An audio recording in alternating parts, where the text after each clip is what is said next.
তো গত 5ই আগস্ট উচ্চ মাধ্যমিক শিক্ষা সংসদের পক্ষ থেকে একটি ওয়েমার্কশিট নিয়ে গুরুত্বপূর্ণ নোটিফিকেশান জারি করেছে। তো চলো দেখে নিই ওই নোটিফিকেশানে কী বলেছে। তো সেখানে বলেছে এবছর যে সমস্ত ছাত্রছাত্রীরা ক্লাস 11-এ পড়ো তোমরা ফার্স্ট সেমিস্টার পরীক্ষা দেবে সেই ওয়েমার্কশিটের মাধ্যমে, আর যে সমস্ত ছাত্রছাত্রীরা ক্লাস 12-এ পড়ো তোমরা থার্ড সেমিস্টার পরীক্ষা দিবে সেই ওয়েমার্কশিটের। তো একটা কথা ভালোভাবে বোঝো, তোমরা ক্লাস 11-এ যারা পড়ো তোমরা কিন্তু নিজেদের স্কুলেই নিজেদের পরীক্ষাটা দিবে, আর ক্লাস 12-এ যারা পড়ো তোমরা বাইরের স্কুলে গিয়ে পরীক্ষা দিবে। বিষয়টি আবারও বলছি, ভালোভাবে বোঝো, তোমরা যারা ক্লাস 11-এ পরীক্ষা দেবে তোমাদের প্রশ্নপত্র কিন্তু স্কুলের স্যারেরা করবে, আর যারা ক্লাস 12-এ পরীক্ষা দেবে তোমাদের প্রশ্নপত্র ও ওয়েমার্কশিট কিন্তু বোর্ড থেকে আসবে। তোমরা এই ওয়েমার্কশিটটি যদি ঠিকঠাকভাবে পূরণ না করো তাহলে এই ওয়েমার্কশিটটি কিন্তু মূল্যায়ন হবে না, এর জন্য কিন্তু পরীক্ষার্থী সম্পূর্ণরূপে দায়ী থাকবে। তো চলো এই ওয়েমার্কশিটটি কীভাবে মূল্যায়ন করতে হয় তা দেখে নিই। তো এই ওয়েমার্কশিট পূরণ করার আগে তোমাদের একটি কথা মনে করিয়ে দিই, তোমরা যারা ক্লাস 11-এ পড়ো তোমরা পরীক্ষা দেওয়ার আগে তোমরা তোমাদের রেজিস্ট্রেশন কার্ডটি তোমরা হাতে পেয়ে যাবে, অর্থাৎ রেজিস্ট্রেশন নাম্বারটিও সেখানটায় তোমরা পেয়ে যাবে। আর যারা ক্লাস 12-এ পড়ো তোমরা তোমাদের পরীক্ষা দেওয়ার আগে কিন্তু অ্যাডমিট কার্ডটি পেয়ে যাবে, সেখানে তোমরা রোল নাম্বার ও রেজিস্ট্রেশন নাম্বার দুটিই পেয়ে যাবে। তো আমরা যখন আমাদের হাতে ওএমআর অ্যান্সার শিটটি পাবো তখন 1 নম্বরেই আমরা প্রথম দেখতে পাবো রেজিস্ট্রেশন নাম্বার। তো আমরা রেজিস্ট্রেশন নাম্বারটি ফাঁকা করে ঠিকঠাকভাবে লিখে দিব। ধরলাম আমাদের রেজিস্ট্রেশন সংখ্যাটি প্রথম অক্ষর হচ্ছে 4, তাহলে আমরা 0 থেকে নিচের দিকে এলে যেখানটায় 4 দেখতে পাবো সেখানটায় আমরা কালো অথবা ব্লু পেন দিয়ে ওই ঘরটিকে পুরো ফিল আপ করে দিব।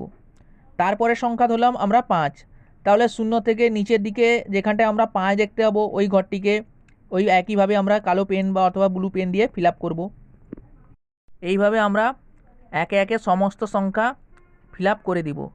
তারপরে আমরা দেখতে পাবো 2 নম্বরে রোল নাম্বার, তো আমরা অ্যাডমিট কার্ড থেকে রোল নাম্বারটি লিখে দিব।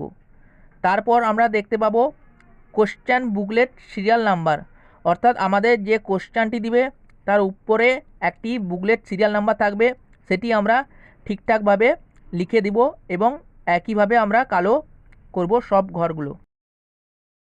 তো এরপর আমরা 4 নম্বর ঘরে গেলে সেখানটায় দেখতে পাবো কোশ্চেন বুকলেট সেট বলে একটি ঘর, তো সেখানটায় নিচের দিকে দেখতে পাবো 4টি কোশ্চেন বুকলেট সেট নাম্বার, অর্থাৎ WXYZ 4টি সেটেই একই কোশ্চেন থাকবে, শুধু এদিক ওদিক করে থাকবে। তো আমাদের কাছে যেই বুকলেট সেটটি পড়বে ওই সেটটি আমরা কালো পেন দিয়ে ফিল আপ করবো এবং উপরে আমরা ওই সেটটি নাম্বার লিখে দিব। তো তোমাদের এখানটায় একটি কথা বলে রাখবো, প্রত্যেকটি সেটে কিন্তু 40টি করে কোশ্চেন থাকবে। এরপর আমরা 5 নম্বর ঘরে যাব। 5 নম্বর ঘরে গেলে সেখানটায় দেখতে পাবো সাবজেক্ট কোড। তো সাবজেক্ট কোডের ক্ষেত্রে এখানটায় তোমাদের একটি কথা বলো, ধরো বাংলার সাবজেক্ট কোড হচ্ছে BNGA, ইংলিশের সাবজেক্ট কোড হচ্ছে ENGB। তো আমরা এখানটায় লিখে দেব, বাংলা যদি হয় BNGA লিখে দিব।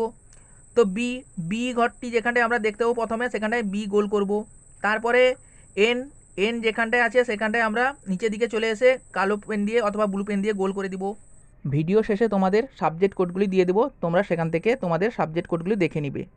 এরপর আমরা 6 নম্বর ঘরে চলে আসবো। 6 নম্বর ঘরে এলে দেখতে পাবো full signature of the candidate, অর্থাৎ তোমরা তোমাদের সইটি এখানটায় করে দিবে।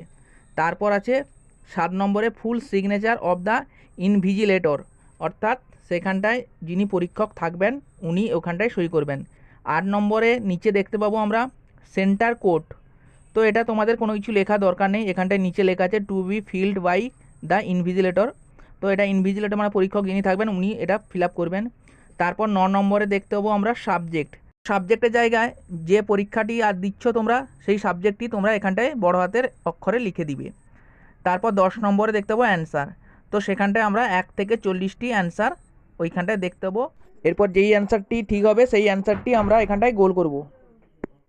তো এবার চলো দেখে নিই ক্লাস 11কে কোন কোন ঘরগুলি ফিল আপ করতে হবে আর ক্লাস 12-এ কোন কোন ঘরগুলিকে ফিল আপ করতে হবে। প্রথমেই আমরা যাব 1 নম্বরে, সেখানটায় আছে রেজিস্ট্রেশন নাম্বার। তো ক্লাস 11-এ যারা পড়ো তোমরা তোমাদের রেজিস্ট্রেশন কার্ড পেয়ে যাবে, সেখান থেকে তোমরা রেজিস্ট্রেশন নাম্বারটি লিখে দিবে। ক্লাস 12-এ যারা পড়ো তোমরা অ্যাডমিট কার্ডেও রেজিস্ট্রেশন নাম্বার থাকবে, সেখান থেকে লিখে দিতে পারবে। 2 নম্বর আছে রোল নাম্বার, তো ক্লাস 12-এ যারা পড়ো তোমরা তোমাদের রোল নাম্বার পেয়ে যাবে, সেখান থেকে দেখে ফিল আপ করে দিবে। কিন্তু ক্লাস 11-এ যারা পড়ো তোমরা তোমাদের রোল নাম্বার পাবে না, সেখানটায় তোমরা ক্লাস রোল নাম্বারটা লিখতে পারো। 3 নম্বর আছে কোশ্চেন বুকলেট সিরিয়াল নাম্বার। এটি তোমরা ক্লাস 12-এ যারা পরীক্ষা দেবে তোমরা বোর্ডের কোশ্চেনে সেখানটায় তোমরা কোশ্চেন বুকলেট সিরিয়াল নাম্বার পেয়ে যাবে, কিন্তু ক্লাস 11-এ যারা পরীক্ষা দেবে তারা কিন্তু এই সিরিয়াল নাম্বারটি পাবে না, কারণ তোমাদের কোশ্চেন স্কুল করবে, তাই এখানটায় কিছু লেখার দরকার নেই। 4 নম্বরে আছে কোশ্চেন বুকলেট সেট। এটিও ক্লাস 11 তোমরা এটা পাবে না, এটা কিছু লেখার দরকার নেই, ক্লাস 12-এ তোমরা এটা পাবে, তোমরা এটা ঠিকঠাকভাবে পূরণ করবে। তারপর আছে সাবজেক্ট কোড। সাবজেক্ট কোডটি তোমরা 11-এও লিখতে পারো, ক্লাস 12-এও লিখতে পারো, এটা তোমরা পেয়ে যাবে। আর বাকি ঘরগুলো তো তোমাদের বলেছি, সেগুলো ঠিকঠাকভাবে পূরণ করবে। তো এইভাবে ওএমআর শিটটি সম্পূর্ণ পূরণ করলে আমাদের পরীক্ষাটি ঠিকঠাকভাবে মূল্যায়ন হবে।